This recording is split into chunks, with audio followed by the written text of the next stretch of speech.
Hello student, class 10th में आज बात करते हैं हम प्लास्टर ऑफ पेरिस की। प्लास्टर ऑफ पेरिस होता क्या है? जब चोट लग जाती है तो आप डॉक्टर के पास जाते हो प्लास्टर बंधवाने। तो प्लास्टर में जो चूने जैसा सफ़ेद पदार्थ लगता है उसी को प्लास्टर ऑफ पेरिस कहते हैं। तो सबसे पहले देख लेते हैं प्लास्टर ऑफ पेरिस का सूत्र क्या होता है। रासायनिक सूत्र इसका होता है CaSO4 into half H2O, calcium sulphate, और हाफ H2O आधा भाग इसका जल का आधा अणु, इसको कहते हैं प्लास्टर ऑफ पेरिस। बनाने की विधि बात करते हैं तो प्लास्टर ऑफ पेरिस बनाने के लिए सबसे पहले जिप्सम की आवश्यकता होती है। तो जिप्सम का सूत्र क्या होता है? वो होता है CaSO4 इंटू 2H2O। अंतर केवल इतना है कि इसमें हाफ H2O है और इसमें 2H2O। प्लास्टर ऑफ पेरिस बनाने के लिए जिप्सम को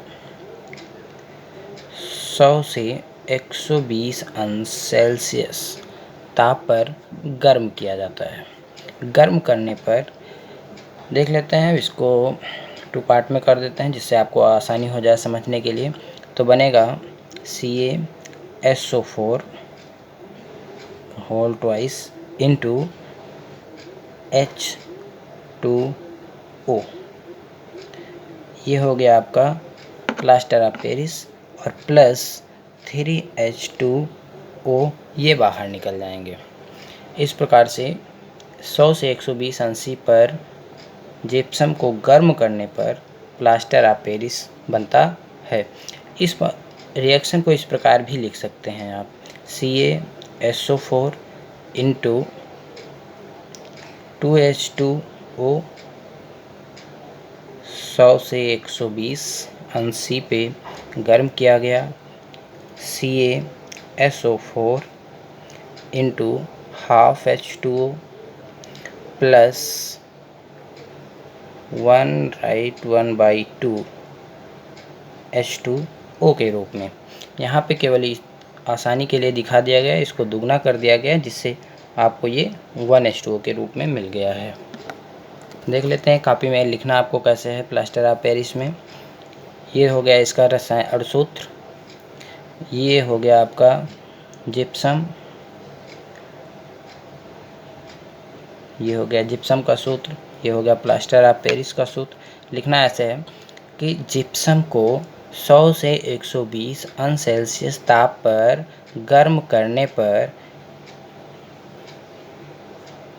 जिप्सम के जल के अणु निकल जाते हैं जिससे प्लास्टर ऑफ पेरिस बनता है। ध्यान रखना है 100 से 120 अंश सेल्सियस, इससे अधिक ताप होगा तो उसका रिएक्शन अलग हो जाता है। तो ये बहुत ही ध्यान रखने वाली बात है। 100 से 120 से ज़्यादा ताप नहीं डिनोट करेंगे यहाँ पे। तो ये हो गया आपका प्लास्टर ऑफ पेरिस का निर्माण। अब इसके रासायनिक गुण की बात कर लेते हैं।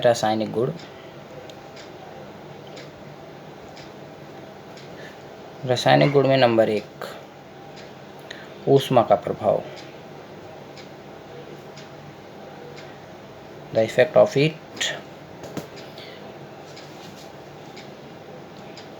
ऊष्मा के प्रभाव में आपको पहले ही बता दिया गया था कि जब CaSO4 इंटू हाफ H2O को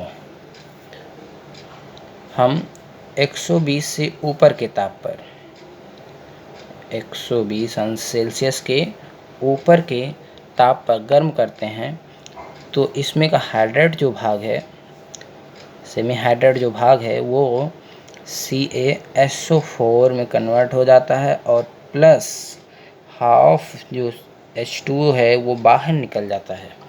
इस प्रकार से कैल्शियम सल्फेट बचता है जिसे हम डेड ब्रंट प्लास्टर कहते हैं। डेड ब्रेंट प्लास्टर नाम क्या है? कैल्शियम सल्फेट, निर्जल कैल्शियम सल्फेट बोलें या डेड ब्रेंट प्लास्टर बोला जाए या कैल्शियम सल्फेट कह दिया जाए, क्योंकि पानी के अणु निकल जाते हैं। तो इस प्रकार से ये हो गया ऊष्मा का प्रभाव। इसके साथ दूसरा, जल के साथ अगर आप क्रिया करते हैं, जल के साथ अब क्रिया में देख लेते हैं होता क्या है।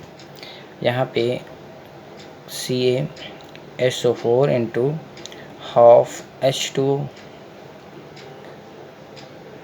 जब जल के साथ क्रिया करेंगे तो ये हो जाएंगे 1/2 H2O के साथ रिएक्शन करके ये बनाएंगे CaSO4 इंटू 2H2O। यहाँ पे ये प्लास्टर ऑफ पेरिस है, प्लास्टर ऑफ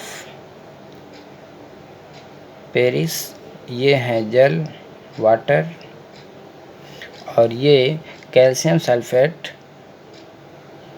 यहाँ पे 2H2 आ गया। इसका मतलब क्या हो गया, ये बन गए जिप्सम।